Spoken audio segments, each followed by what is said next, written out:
नमस्कार दोस्तों, फिर से एक बार आप लोगों का इस पॉलिटिकल मंत्रा के मंच पे स्वागत करता हूं।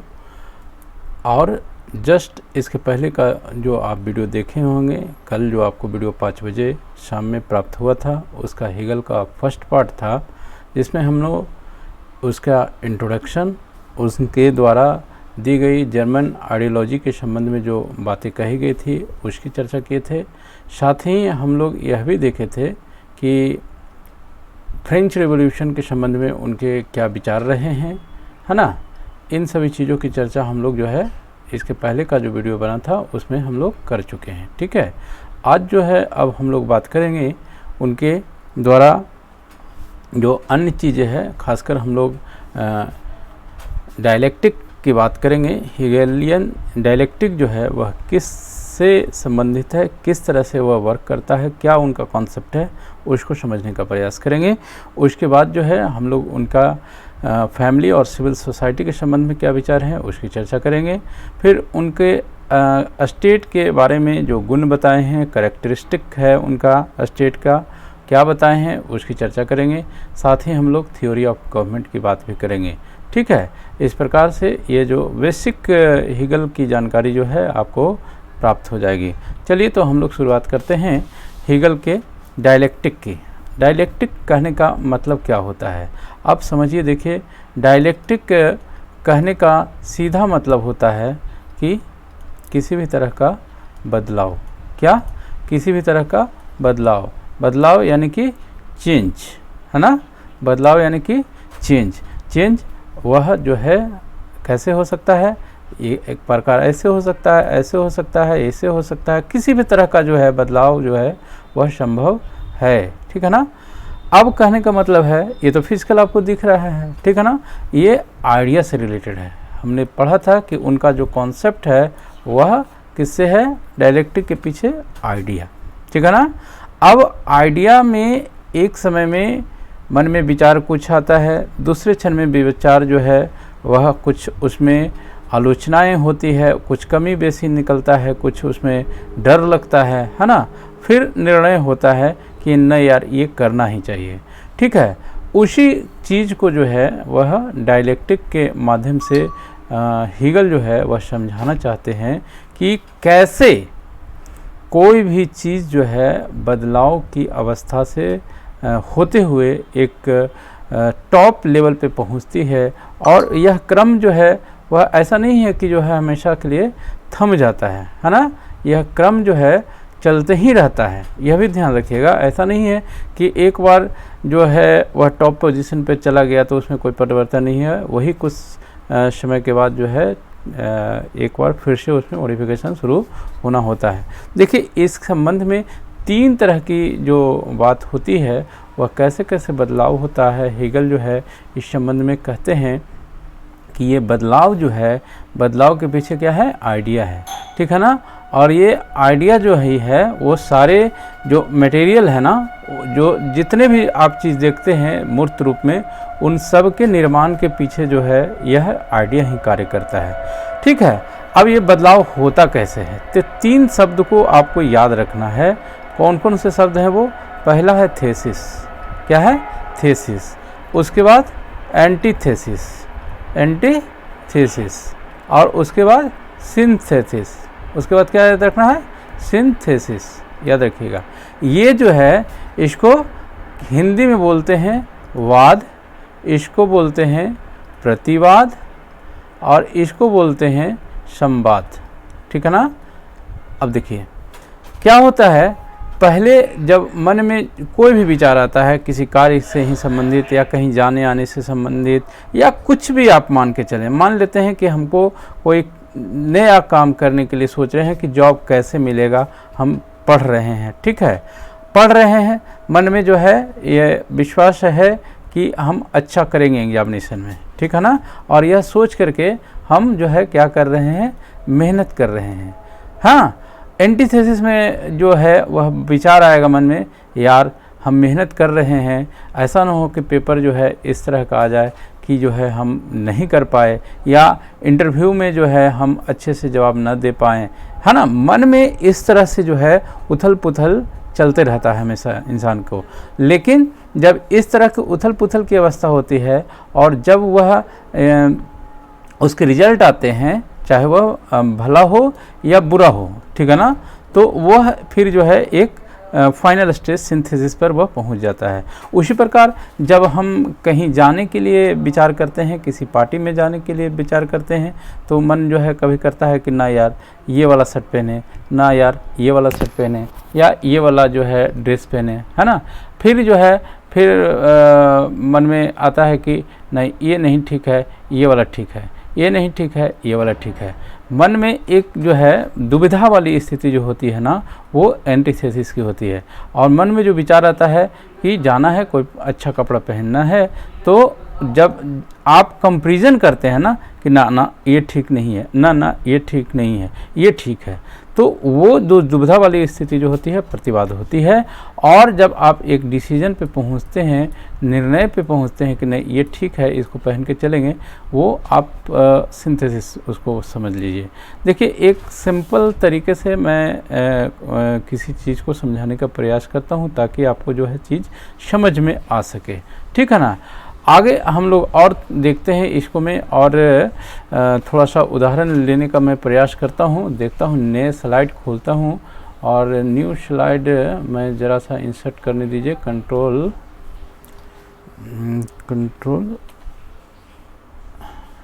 अरे यार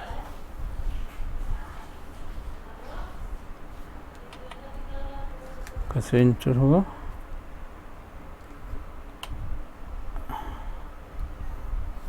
कोई नहीं।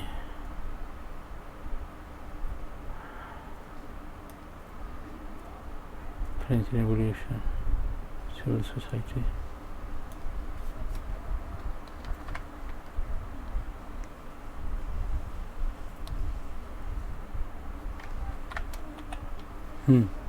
चलिए इसको मैं थोड़ा सा यहाँ पर बताऊँगा। इसको आप लोग जो है यहाँ पर आप नहीं देखेंगे, यहाँ पर मैं थोड़ा सा इंसर्ट करने में थोड़ा सा यहाँ पे गड़बड़ हुआ था। पेन्स वाला टेबल मुझे ज़रा सा सिलेक्ट करने दीजिए, लिखने में थोड़ी परेशानी होगी फिर, है ना।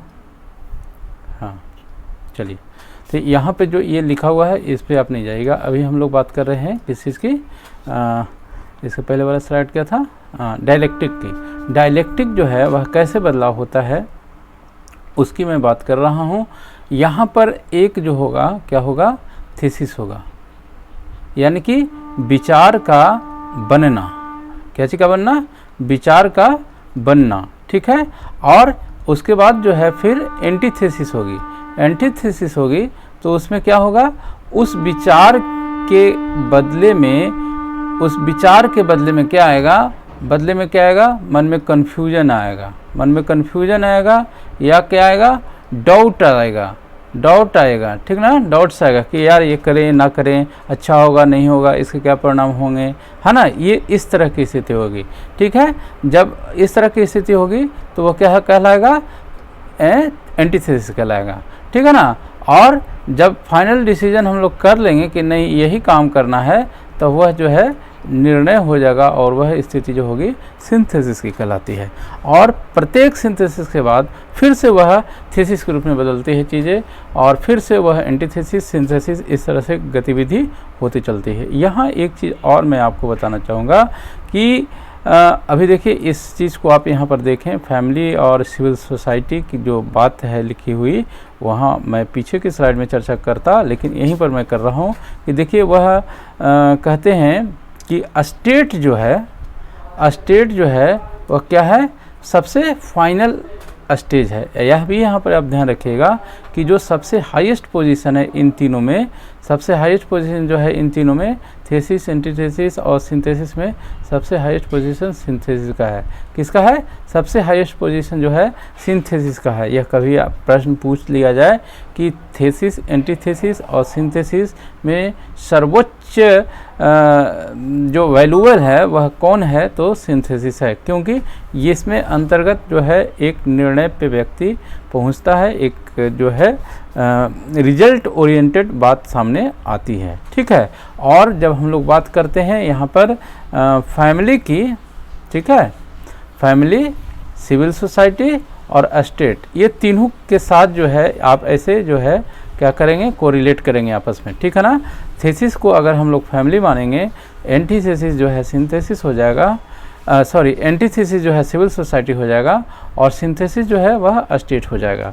अब यहाँ पर एक प्रश्न दूसरा भी आपको फिर से यहाँ पर बन गया कि सिंथेसिस में कौन आता है, एंटीथेसिस में कौन आता है, फैमिली किस में आता है। इस तरह से भी प्रश्न पूछे जा सकते हैं और पूछे भी गए हैं, ठीक है ना। यह प्रीवियस ईयर्स क्वेश्चन भी है, ठीक है ना, कि जो सबसे फाइनल स्टेज जो होता है वह हीगल के अनुसार क्या होता है, तो स्टेट की ही बात करते हैं, ठीक है।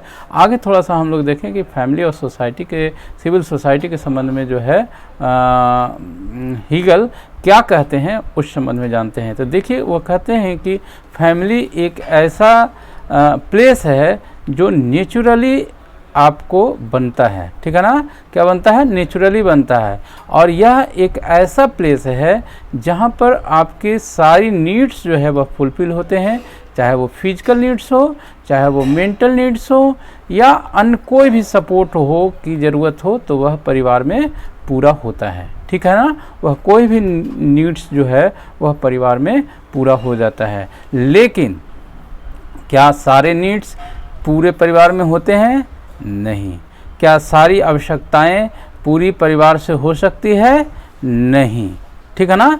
इस कारण से व्यक्ति को घर से बाहर निकलना पड़ता है। इस कारण से उसकी आवश्यकताएं तब पूरी होती है जब वह समाज का भाग बनता है, सिविल सोसाइटी का अंग बनता है, ठीक है। अब यहाँ पर थोड़ा सा समझिएगा कि फैमिली, सिविल सोसाइटी, CS से यहाँ मैं सिविल सोसाइटी लिख रहा हूँ, ध्यान रखिएगा, और उसके बाद स्टेट, 3 स्टेज में जो है वह बात करते हैं। और फैमिली से तो आप सीधा मतलब समझ रहे हैं कि जो है एक व्यक्ति के साथ उसकी पत्नी, बच्चे, उसके माता पिता, ये सारे जो है फैमिली के पार्ट होते हैं, ठीक है ना।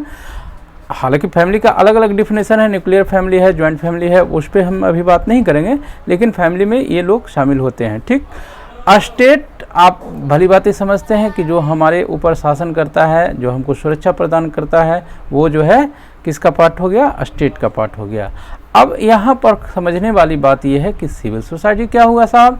तो फैमिली और सिविल सोसाइटी के अलावे फैमिली और स्टेट के अलावे जितने भी आपको ऑर्गेनाइजेशन नज़र आते हैं समाज में, वो सारे सिविल सोसाइटी के अंग हैं। यहाँ पर एक चीज़ याद रखिएगा कि इसमें पॉलिटिकल पार्टीज़, ठीक है, और आर्मी जो होती है, जिसको आप कह लीजिए फौज वगैरह, ठीक है ना, मिलिट्री आप कह लीजिए, ये सब जो है वह इसके पार्ट नहीं है। यानी कि 2 चीज़ जो है आप इसमें अलग करेंगे, पॉलिटिकल पार्टीज़ और मिलिट्री जो होती है वह सिविल सोसाइटी का पार्ट नहीं होती है, क्योंकि वह सरकार के पार्ट के रूप में जो है, गवर्नमेंट का वह अंग के रूप में कार्य करती है।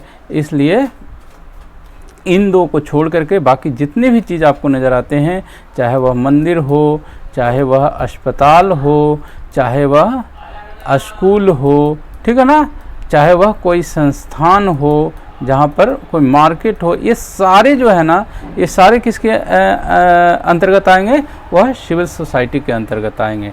ध्यान रखिएगा कि फैमिली और स्टेट के बीच में जितने भी आपको ऑर्गेनाइजेशन दिखते हैं, चाहे वो राजनीतिक हो, सांस्कृतिक हो, पॉलिटिकल हो, या अन्य किसी भी तरह का ऑर्गेनाइजेशन हो, वो सारे किसके अंतर्गत आएंगे? सिविल सोसाइटी के अंतर्गत आएंगे। और इसका जो इम्पोर्टेंस है यह बढ़ जाता है। कैसे बढ़ जाता है?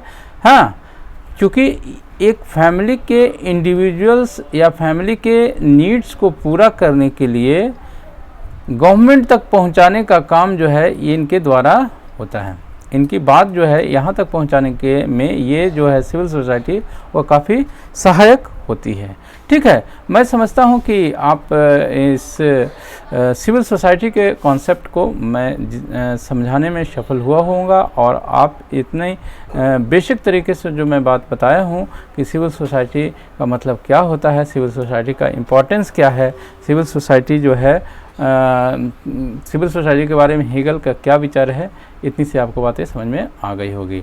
अब जो है वह स्टेट के बारे में क्या कहते हैं, स्टेट के गुण क्या बताते हैं, उसकी बात करते हैं। चलिए, स्टेट जो है वह अभी जस्ट मैंने थोड़ी देर पहले इस स्लाइड में ही वर्णन किया था कि स्टेट जो है क्या है, फाइनल स्टेज है। क्या है, फाइनल स्टेज है ना। यानी कि सबसे जो सर्वोत्कृष्ट रिजल्ट जो होता है वह डायलेक्टिक का क्या है, स्टेट है। और स्टेट जो है वह कहते हैं कि स्टेट, यहाँ का जो स्टेट है ना वह किस तरह का स्टेट है, वह एक कॉन्ट्रैक्ट के जरिए नहीं हुआ है, यह कॉन्ट्रैक्ट के जरिए साइन नहीं हुआ, ये ऑटोमेटिकली एक प्रोसेस का भाग है और यह ऑटोमेटिकली जो है वह बना हुआ है। ठीक है ना। यहाँ पर जो स्टेट है ना वह कहते हैं कि स्टेट जो है क्या है, स्टेट जो है वह सबसे पावरफुल है। स्टेट जो है वह सबसे पावरफुल है। क्यों, मैं बताता हूँ आपको क्यों पावर है। ये सबसे पावरफुल एब्सोल्यूट पावर इसके पास है ना। और अब ध्यान रखिएगा कि इस तरह की बात जो है हॉब्स लॉ रूसो में कौन बोलते हैं वो हमको आप कमेंट करके बताइएगा, मैं यहाँ पर रिपीट उसके बारे में नहीं करूँगा। ठीक है। यहाँ पर हेगल यह भी कहते हैं कि एक इंडिविजुअल्स जो है वह कुछ नहीं है, एक इंडिविजुअल्स की औकात, उसकी वैल्यू शून्य है अगर वह स्टेट से अलग है। ठीक है ना। स्टेट से अगर वह अलग है, स्टेट से बाहर है, तो उसकी लाइफ जो है वैल्यू वह शून्य है। क्यों साहब, ऐसा वह क्यों कहते हैं? वह कहते हैं कि किसी भी व्यक्ति का विकास जो है स्टेट के अंदर में ही संभव है। क्यों? क्योंकि वह सारे प्रकार की सिक्योरिटी जो है वह एक स्टेट ही प्रदान कर सकता है। सारे प्रकार के डेवलपमेंट की व्यवस्था जो है एक स्टेट ही प्रदान कर सकता है। सारे प्रकार की अन्य जो भी चीज़ें हैं जो एक व्यक्ति के जीवन के लिए आवश्यक है वह कौन प्रदान कर सकता है साहब? तो एक स्टेट ही प्रदान कर सकता है, पहली चीज़। उसके बाद वह कहते हैं कि स्टेट जो है वह कैसे बना है, तो स्टेट जो है डिवाइन थ्योरी पे बेस्ड है। डिवाइन थ्योरी पे बेस्ड है। किस पे बेस्ड है? डिवाइन थ्योरी पे बेस्ड है। यानी कि जो राजा है वह कैसा है? दैवीय सिद्धांत पे काम करता है। किस सिद्धांत पे काम करता है? दैवीय सिद्धांत पे काम करता है। और इस सिद्धांत के अंतर्गत यह माना जाता है कि राजा जो है वह गॉड है, राजा जो है देवदूत है, राजा जो है ईश्वर का क्या है? ईश्वर का भेजा हुआ दूत है। ठीक है ना। और वह कभी गलती नहीं करता है और इसी कारण से वह क्या हो जाता है? एब्सोल्यूट हो जाता है। एब्सोल्यूट पावर उसके पास हो जाती है, क्योंकि यह माना जाता है कि वह गलती जो है क्या करेगा? गलती नहीं करेगा। और यहाँ पर आपको बताऊं कि स्टेट के जो गवर्नमेंट होगी, यहाँ पर एक चीज़ और मैं यहाँ पर चलिए बताते चलता हूँ। थ्योरी ऑफ गवर्नमेंट के अंतर्गत ही दोनों एक दूसरे से मिलेगा भी। स्टेट जो है वह स्वयं काम नहीं करेगा। कैसे करेगा काम? कैसे शासन चलेगा? तो उसके अंतर्गत जो है एक गवर्नमेंट काम करेगी, गवर्नमेंट का गठन होगा और यह गवर्नमेंट जो है कैसे कार्य करेगी? गवर्नमेंट जो है एक एब्सोल्यूट बॉडी के रूप में कार्य करेगी। ठीक है ना। एब्सोल्यूट गवर्नमेंट के रूप में काम करेगी, यानी कि उसके पास पावर जो होगा वह उस पर कोई नियंत्रण नहीं होगा, है ना। यह कहते हैं कि जो जर्मनी है जहाँ के वह थे, प्रूशिया नाम एक स्टेट की बात करते हुए कहते हैं कि ये मार्च एक उनका कोटेशन आता है, वह है कि march of God on the earth. Prussia के संबंध में वह लिखते हैं कि जो गॉड का अवतरण हुआ है ना वो प्रूशिया में हुआ है और इस कारण से जो स्टेट है वह एक बहुत ही एक आप कह लीजिए कि सबसे इम्पॉर्टेंट जो है ना स्टेट प्रूशिया को वह बताते हैं। और क्यों बताते हैं? क्योंकि वह सब जगह से ज़्यादा अच्छा है।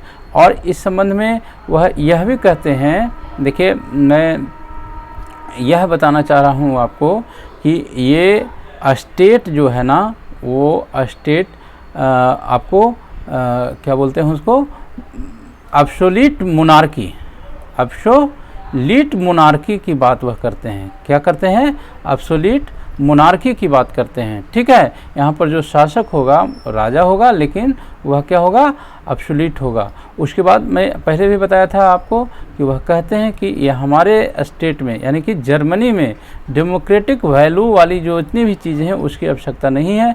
भले वह अन्य स्टेट जैसे यूके, फ्रांस में हम लोग देखे थे कि वहाँ पर जो है क्रांति हुई थी और फिर शासक को जो है वहाँ की जनता जो है गद्दी से उतार फेंकी थी, लेकिन जर्मनी में उस तरह की कोई आवश्यकता नहीं है। जर्मनी का डेवलपमेंट जो है एक डेमोक्रेटिक वैल्यू वाले स्टेट की तरह न होकर के एब्सोल्यूट मोनार्की जब होगा तो वहाँ पर ज़्यादा डेवलपमेंट होगा, यह हीगल मानते हैं। ठीक है, और इस संबंध में एक और चीज़ आती है, यह कहते हैं, क्या कहते हैं कि व्हाट इज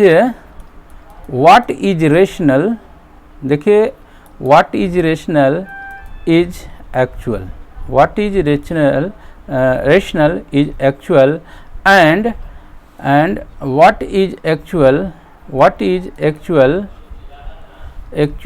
is rational। इस लाइन को समझिए कि क्या कहना चाह रहे हैं। वह कहते हैं कि जो कुछ आप देखते हैं कि समझने योग्य है या समझने वाली चीज़ है, तर्कपूर्ण है, वह सत्य है। ठीक है, या जो सत्य है वही समझने लायक है, वही रैशनल है, वही तर्कपूर्ण है।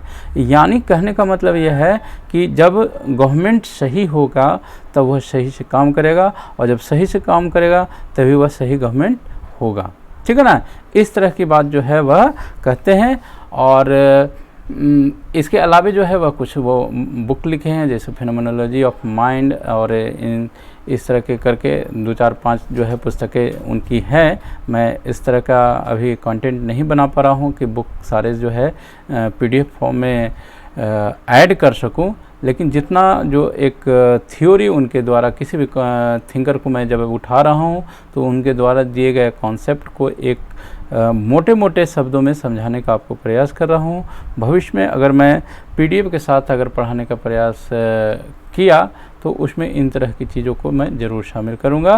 तो आज बस यहीं पर मैं इस वीडियो को रोकूँगा, और यह मैं आपको जाते जाते यहाँ पर कंक्लूड करना चाहूँगा कि अब जो है हम हीगल के बारे में जो समझ सके हैं उनका इंट्रोडक्शन हम समझ चुके हैं। ठीक है, इंट्रोडक्शन के साथ साथ उनके जो जर्मन आइडियोलॉजी का जो पॉइंट है, जर्मन आइडियलिज्म की जो बात है उसके बारे में समझ चुके हैं। उसके बाद जो है हम लोग फ्रेंच रिवॉल्यूशन के संबंध में उनका क्या कथन था उसकी बात कर लिए हैं। इसके बाद जो है हम लोग उनका डायलैक्टिकल मेथड जो है उसके बारे में बात कर लिए थे। उसके बाद जो है हम लोग सिविल सोसाइटी की चर्चा कर लिए हैं। उसके बाद उनका जो स्टेट एंड फैमिली का कॉन्सेप्ट है, स्टेट एंड फैमिली का जो कॉन्सेप्ट है उसकी भी चर्चा कर लिए हैं। उसके बाद जो है हम लोग यह जाने थे कि स्टेट का कैरेक्टरिस्टिक क्या है, स्टेट कैरेक्टरिस्टिक क्या लिखे हैं, थ्योरी ऑफ गवर्नमेंट जो है के संबंध में वह क्या बात करते हैं। ठीक है, इसके अलावे उनकी कुछ 1-2 बुक्स की मैं भी चर्चा किया हूँ। उसके अलावे उनके द्वारा जो कोटेशन हैं उनकी चर्चा किया हूँ। यहाँ पर एक चीज़ मैं और आपको बताऊँगा, हालांकि पूर्व में ही मुझको इस चीज़ की चर्चा करनी चाहिए थी। देखिए, वह ये हीगल जो हैं एब्सोल्यूट मोनार्की की जब बात करते हैं ना, एब्सोल्यूट मोनार्की की जब बात करते हैं, किस चीज़ की बात करते हैं, एब्सोल्यूट मोनार्की की, तो उनकी आलोचना जो है एक बहुत बड़े विद्वान कार्ल पॉपर यह कहकर कहते हैं कि यह तो इनके विचार जो हैं वह एक टोटलिटेरियन व्यवस्था के जैसा लग रहा है, जहाँ पर किसी भी व्यक्ति को कोई राइट्स नहीं है, किसी भी व्यक्ति को यह अधिकार नहीं है कि वह अपना काम कैसे करेगा। सारा जो है वह एक राजा को अधिकार दे दिया गया है, और यह राजा जो है वह गलत भी हो सकता है ना। एक ओपन सोसाइटी एंड इनेमीज नाम से एक बुक्स जो है वह कार्ल पॉपर लिखते हैं। उसमें हीगल्स की जो है वह आलोचना भी करते हैं। ठीक है, इसके अलावा जो है एक हर्बर्ट मार्क्यूज जो हैं उनके द्वारा भी इनकी आलोचना की गई है। ये चीज़ें आप ध्यान रखिएगा। ठीक है, चलते हैं। इसी के साथ मैं वीडियो को यहीं पर स्टॉप करता हूं। अगर वीडियो आपको अच्छा लग रहा है, कंटेंट आपको अच्छे लग रहे हैं, आपको लग रहा है कि हाँ सर कुछ ऐसी जानकारी दे रहे हैं, देखिए थोड़ी सी क्वालिटी आपको अन यूट्यूब वीडियो से मेरा हो सकता है इन्फीरियर होगा, नो डाउट, क्योंकि मैं उतना टेक्निकली फिट भी नहीं हूँ, ना मैं एडिट करता हूँ, ना कुछ अन्य जो है उसमें सोर्स के द्वारा जो है उसको अच्छा बनाने का प्रयास करता हूं। जो कुछ मैं जानता हूं बस उसको आपको बोल करके लिख करके समझाने का प्रयास कर रहा हूं, और मैं उम्मीद करता हूं कि यह प्रयास जो है आपके लिए, और जो इस वीडियो को बाद में भी देखेंगे ना वो भी इससे ज़रूर लाभान्वित होंगे, मेरा ऐसा विश्वास है। तो चलिए स्टॉप करते हैं। इन्हीं सब बातों के साथ मिलते हैं फिर इसी प्रकार के कुछ क्वालिटी कंटेंट के साथ, और तब तक के लिए बाय।